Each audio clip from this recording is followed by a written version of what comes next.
প্রিয় ভিউয়ার্স, আসসালামু আলাইকুম। আশা করি আপনারা সবাই ভালো আছেন। আজকের ভিডিওতে আমি দেখাবো কিভাবে লম্বা বা অনেক বড় একটি ওয়ার্কশিট প্রিন্ট করার সময় আমরা প্রতিটি পেজ জুড়ে কলাম হেডিং দিতে পারি এক্সেলে।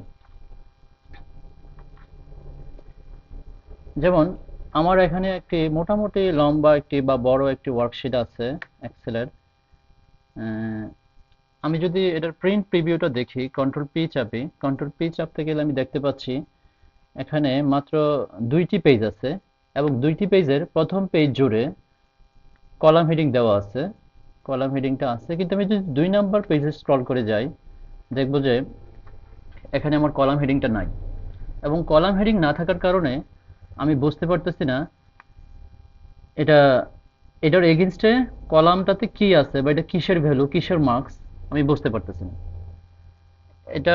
এই সমস্যাটার সমাধান করার জন্য আমি চলে যাব ব্যাকে গিয়ে আমি যদি মেনু বার থেকে আমার পেজ লেআউটে চলে যাই, এখানে আমার হোম, ইনসার্ট এবং পেজ লেআউট থেকে যদি আমি একদম ডান দিকে প্রিন্ট টাইটেলস নামে যে অপশন আছে, আমি প্রিন্ট টাইটেলসের ঠিক ডান দিকে কর্নারে যদি আমি ক্লিক করি বা প্রিন্ট টাইটেলসও যদি ক্লিক করি, তাহলে আমি দেখতে পাবো এখানে যে অপশনগুলা পেজ, মার্জিন, হেডার অবলিক ফুটার, তারপরে আছে শীট। আমি যদি শীটে ক্লিক করি, এখানে একটা অপশন পাবো যে প্রিন্ট টাইটেলসের মধ্যে রোজ টু রিপিট এট টপ।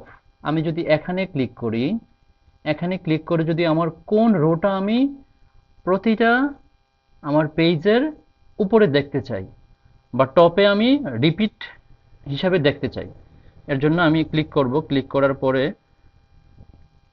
আমি ডান দিকে ক্লিক করে যদি আমি আমার যেই রোটাকে দেখতে চাই, আমি যদি এটা সিলেক্ট করে দেই, যেমন আমি এখানে কার্সর নিয়ে এটা এই বরাবর ডান দিকে সিলেক্ট করে দিলাম, আমার সিলেকশন হয়ে গেল।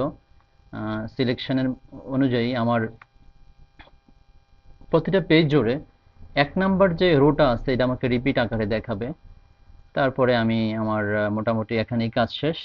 এটা কাজটা আমি এখন যদি আমি প্রিন্ট প্রিভিউতে যাই, দেখি আগে যেমন ছিল ১ নম্বরে আমার উপরের দিকে কলাম হেডিং ছিল, এটা ১ নাম্বার পেজ। আমি যদি ২ নাম্বার পেজে চলে যাই, এখানেও দেখতে পাচ্ছি আমার কলাম হেডিংটা রয়ে গেছে। এভাবে আমি আমার যদি অনেক লম্বা বা অনেক বড় একটি ওয়ার্কশিট হয়, তখন আমি আমার প্রতিটা পেজ জুড়ে কলাম হেডিং দিতে পারি। আশা করি ভিডিওটি আপনাদের কাজে লাগবে।